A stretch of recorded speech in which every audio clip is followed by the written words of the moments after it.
Hey everyone, and welcome back to the channel. Today, we're diving wings deep into the story of a true legend, an icon of the skies that captured the hearts and minds of millions. We're talking about the one, the only, the Grumman F-14 Tomcat. This isn't just an aircraft. It's a symbol of power, innovation, and Cold War cool. So buckle up, because we're about to take a high-G ride through the history of this incredible naval interceptor. To truly understand the F-14, we have to rewind to the 1960s. The U.S. Navy was facing a serious threat. Soviet bombers like the Tu-16 Badger and the Tu-95 Bear, armed with long-range anti-ship missiles, could strike American carrier battle groups from hundreds of miles away. The Navy needed a defender, a long-range interceptor that could fly far out from the carrier, detect these threats, and eliminate them before they even got close. Their initial answer was the F-111B, a naval variant of the Air Force's swing-wing bomber. But let's just say, it wasn't a perfect fit. The F-111B was overweight, underpowered, and had poor carrier handling characteristics. It was a compromise that satisfied no one, and the project was eventually canceled in 1968. From the ashes of the F-111B rose a new program, the VFX, or Naval Fighter Experimental. The Navy knew exactly what it wanted this time. A two-seat, twin-engine, carrier-based fighter with unparalleled speed, agility, and a powerful radar and missile system. The competition was fierce, but one company had a clear advantage. Grumman, the legendary Iron Works, had been a partner on the F-111B project. They knew its flaws intimately and had already started designing a superior alternative. Their proposal, designated Model 303, was exactly what the Navy was looking for. In January 1969, Grumman was awarded the contract, and the F-14 Tomcat was officially born. The F-14 was a technological marvel, and its most iconic feature was, without a doubt, its variable sweep wings. This wasn't just a cool party trick, it was a brilliant engineering solution. At low speeds during takeoff, landing, or loitering, the wings would extend forward to a 20-degree sweep, providing maximum lift. This made the big cat remarkably stable for carrier operations. But when it was time to unleash the beast, the wings would sweep back automatically, reaching up to 68 degrees.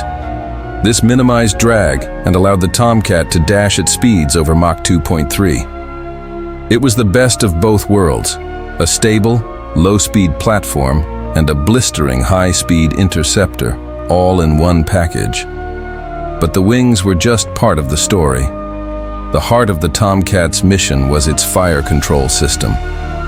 The ANAWG-9 radar was, for its time, the most powerful and sophisticated radar ever fitted to a fighter. It could track an astonishing 24 separate targets simultaneously, from high-flying bombers to sea-skimming cruise missiles at ranges exceeding 100 miles. And to complement this incredible radar, the F-14 carried the AIM-54 Phoenix missile. This was the ultimate long-range weapon. The AWG-9 could guide up to 6 Phoenix missiles against 6 different targets at the same time. This launch and leave capability was revolutionary. An F-14 crew could fire their Phoenixes from over the horizon and turn away, leaving the enemy with no idea what was about to hit them. No other fighter in the world could do that. Of course, the Tomcat wasn't just a long-range missile platform, it was also a formidable dogfighter. While the Phoenix was its sword, the F-14 also carried medium-range AIM-7 Sparrow and short-range AIM-9 Sidewinder missiles, plus an internal M61 Vulcan 20mm cannon for close-in fights. The pilot and the radar intercept officer, or RIO, in the back seat worked in perfect harmony. The pilot flew the jet, while the RIO managed the powerful radar, identified threats, and guided the weapons. This two-person crew was a force multiplier, allowing them to manage complex tactical situations that would overwhelm a single pilot. The F-14A first entered service with the U.S. Navy in 1974, and it didn't take long for it to make its mark. Its first major combat test came in 1981 over the Gulf of Sidra. 2 Libyan Su-22 fighters fired upon 2 F-14s from the USS Nimitz. The Tomcat pilots, demonstrating superior training and aircraft performance, easily dodged the missile and maneuvered into position. In less than a minute, both Libyan jets were shot down with Sidewinder missiles. It was a decisive victory that sent a clear message about American naval air power. The Tomcats would repeat this performance in 1989, downing 2 Libyan MiG-23 floggers in another Gulf of Sidra incident. But the F-14 story isn't just about air-to-air combat. As the Cold War threat evolved, so did the Tomcat. The F-14B and F-14D Super Tomcat models received significant upgrades. They got more powerful and reliable General Electric F-110 engines, which finally solved the notorious reliability issues of the original Pratt & Whitney TF-30s. The Super Tomcat also featured advanced digital avionics, new radar systems, and crucial ground attack capabilities. With the addition of the Lantern targeting pod, the F-14 transformed from a pure interceptor into a true multi-role strike fighter, a role it would excel in during conflicts in the Balkans and the Middle East throughout the 1990s and early 2000s. And then, of course, there's Hollywood. In 1986, a little movie called Top Gun was released.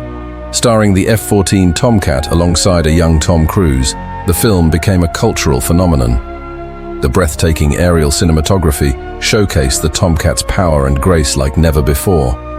Navy recruitment offices were flooded with applicants wanting to fly the danger zone. The movie cemented the F-14's place in popular culture, making it arguably the most famous fighter jet in history. For a generation, the F-14 wasn't just a machine. It was the embodiment of speed, confidence, and American cool. Despite its success and iconic status, the end of the Cold War signaled the beginning of the end for the Tomcat. Its high operational and maintenance costs made it a prime target for budget cuts. The Navy began to favor more versatile and less expensive multi-role aircraft, like the F/A-18E F Super Hornet. On September 22, 2006, after 32 years of distinguished service, the U.S. Navy officially retired the F-14 Tomcat. It was a bittersweet moment for the countless pilots, RIOs, and maintenance crews who had worked with the legendary jet. However, the Tomcat's story didn't end there. The only other country to ever fly the F-14 was Iran. Purchased by the Shah in the 1970s, the Iranian Tomcats have been kept flying through incredible resourcefulness and reverse engineering. They saw extensive combat during the Iran-Iraq War and remain to this day the backbone of the Iranian Air Force's air defense.